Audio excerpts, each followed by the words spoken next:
Hello friends, welcome to Frooti club. ഇന്ന് ഞാൻ വന്നിട്ടുള്ളത് ഒരു വെറൈറ്റി ഫ്രൈസിൻ്റെ റെസിപ്പി ആയിട്ടാണ്. ഇന്ന് നമുക്ക് ബ്രിഞ്ചൽ ഫ്രൈസ് എങ്ങനെ ഉണ്ടാക്കാൻ നോക്കിയാലോ. നമുക്ക് ആദ്യം തന്നെ വഴുതനങ്ങ എടുത്ത് അതിൻ്റെ ഞെട്ടിയെല്ലാം കളഞ്ഞ് അതിനെ ചെറിയ ചെറിയ കഷ്ണമാക്കി മുറിച്ചിടാം. ഇത് ഞങ്ങളുടെ വീട്ടിൽ തന്നെ വളർന്ന നല്ല ഫ്രഷ് ആയിട്ടുള്ള ബ്രിഞ്ചൽസ് ആണ്.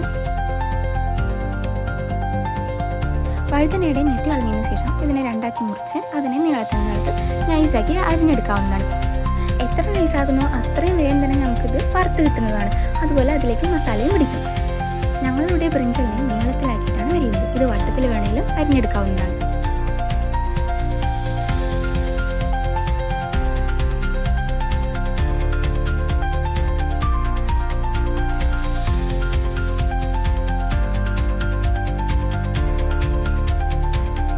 അരിഞ്ഞതിന് ശേഷം ഡവറയിലെ വെള്ളത്തിൽ നന്നായിട്ട് തന്നെ ഇതിൻ്റെ കറ പോകാനായിട്ട് കഴുകിയെടുക്കാം.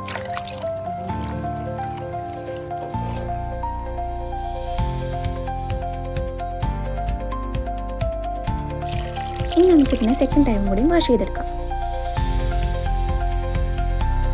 ബ്രിഞ്ചൽ രണ്ടോട്ടം കഴുകിയതിന് ശേഷം അതിലേക്ക് ആവശ്യത്തിനുള്ള മഞ്ഞൾപ്പൊടി ഇട്ട് കൊടുക്കാം. ഇനി അതിലേക്ക് ചില്ലി പൗഡർ ഇട്ട് കൊടുക്കാം.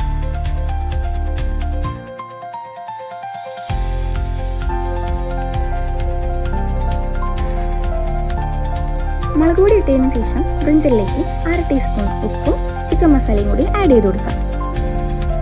വേണമെങ്കിൽ ചിക്കൻ മസാലയ്ക്ക് പകരം വെജിറ്റബിൾ മസാല ആഡ് ചെയ്ത് കൊടുക്കാവുന്നതാണ്.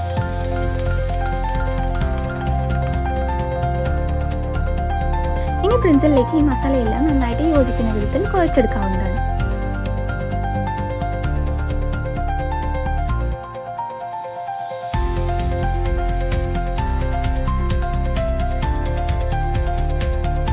ഇനി നമുക്ക് ചട്ടിയിൽ കുറച്ച് എണ്ണ ഒഴിച്ച് ചൂടാക്കാൻ വെക്കാം.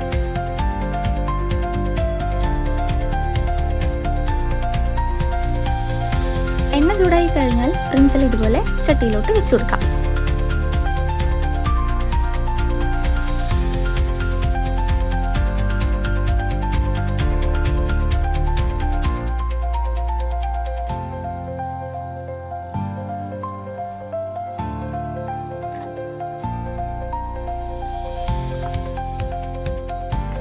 ബ്രിഞ്ചലിൻ്റെ ഒരു സൈഡ് വെന്ത് കഴിഞ്ഞാൽ നമുക്കത് മറിച്ചിട്ട് കൊടുക്കാം.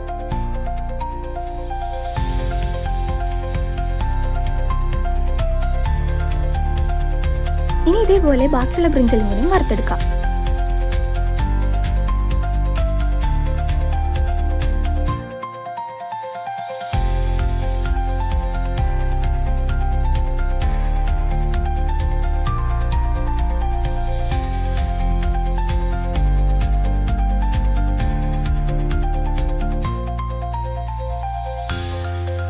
അപ്പോൾ നമ്മുടെ ബ്രിഞ്ചൽ ഫ്രൈസ് ഇവിടെ റെഡി ആയിട്ടുണ്ട്.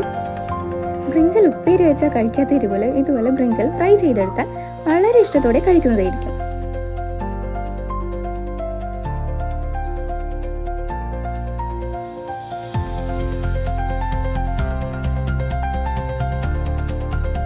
നമുക്കെല്ലാവർക്കും അറിയാലോ കുട്ടികൾക്കൊക്കെ എത്രമാത്രം ഇഷ്ടമാണ് പൊട്ടാറ്റോ ഫ്രൈസ് എന്ന്. ബ്രിഞ്ചൽ ഫ്രൈസ് ഇതുപോലെ വെച്ച് കൊടുത്ത് നോക്കിയപ്പോൾ അവരിനി ബ്രിഞ്ചൽ ഫ്രൈസിൻ്റെ ഫാൻസ് ആയിരിക്കും. ഇതുപോലുള്ള ഈസി റെസിപ്പീസിൻ്റെ വീഡിയോസ് കിട്ടാനായി ഫ്രൂട്ടി ക്ലബ് ചാനൽ സബ്സ്ക്രൈബ് ചെയ്യുക, ലൈക്ക് ചെയ്യുക, കൂടെയുള്ള ബെൽ ഐക്കൺ കൂടി പ്രസ് ചെയ്യുക.